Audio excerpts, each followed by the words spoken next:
Praise the lord. Good morning. మన ప్రభువైన యేసుక్రీస్తు వారి నామమున మీ అందరికీ కూడా ఉదయకాల శుభములను తెలియజేస్తూ ఉన్నాను. అందరూ బాగున్నారా?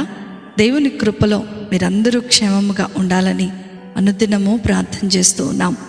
నా ప్రియమైన దేవుని బిడ్డలారా, యేసుతో అనుదిన ఆత్మీయ ప్రయాణం నాతో పాటు కలిసి కొనసాగిస్తున్నటువంటి నా ఆత్మీయమైన సహోదరి సహోదరులందరికీ కూడా ప్రభు పేరట ప్రత్యేకమైన శుభములను తెలియచేస్తూ ఉన్నాను. దేవుడు మిమ్మలను దీవించునుగాక.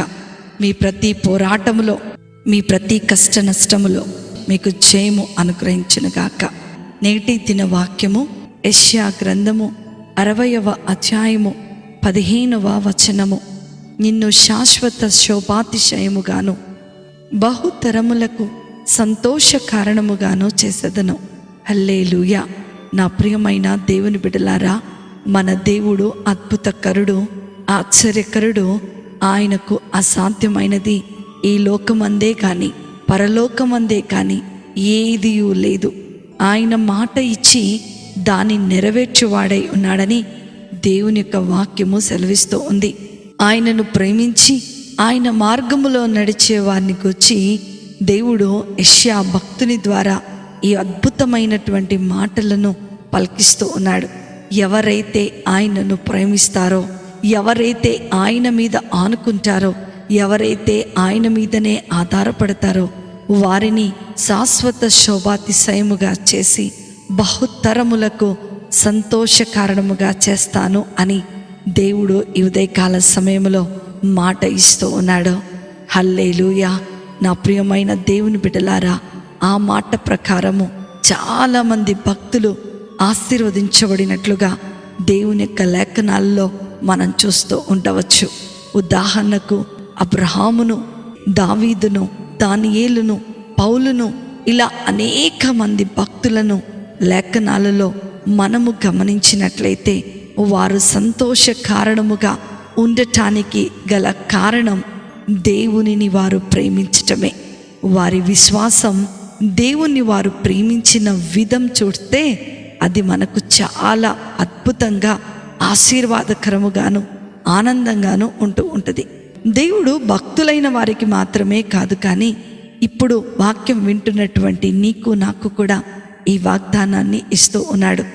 మనం ఈ లోకాశలను, శరీరాశలను విడిచిపెట్టి దేవుని వాక్యపు వెలుగులో కూర్చొని ఆయనను ప్రేమించి ఆయన మార్గములో నడిచే వారిగా ఉన్నట్లయితే మనలను కూడా శాశ్వత శోభాతిశయముగా మార్చి రాబోవు తరములకు సంతోష కారణముగా చేస్తాడు.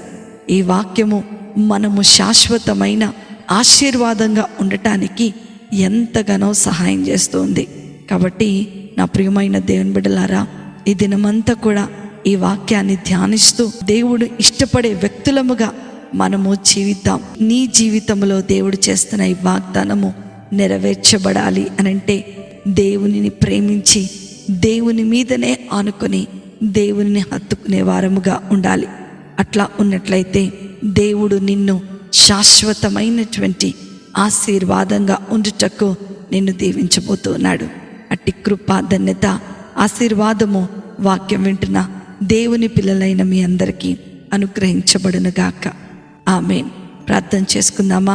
మమ్మలను మిక్కిలిగా ప్రేమించిన మా ప్రియ పరలోకపు తండ్రి యేసు స్వామి, మీకున్నతమైన ఘనమైన నామమును బట్టి మీకు వందనాలు ప్రభువా. ఈ ఉదయకాల సమయములో మమ్ములను శాశ్వత శోభాతిశయముగాను బహుతరములకు సంతోష కారణముగా చేస్తానని చేస్తానన్నటువంటి మీ వాగ్దానమును బట్టి మీకు వందనాలు. శాశ్వతమైనటువంటి ఆశీర్వాదముగా మేముండటానికి మీరు మాకు సహాయం చేయండి.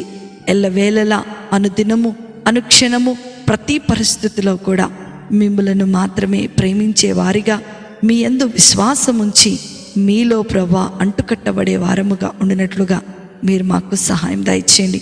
ఏ విన్న వాక్యము ఈ దినమంతా కూడా మేము ధ్యానం చేసుకుంటూ ఈ వాక్యము ద్వారా బలపరచబడే కృపను మీరు అనుగ్రహించమని నజరేయుడైన యేసుక్రీస్తును శక్తి కలిగిన నామములో అతి వినయముతో అడిగి వేడుకొంచున్నాను తండ్రి. ఆమేన్, ఆమేన్, ఆమేన్.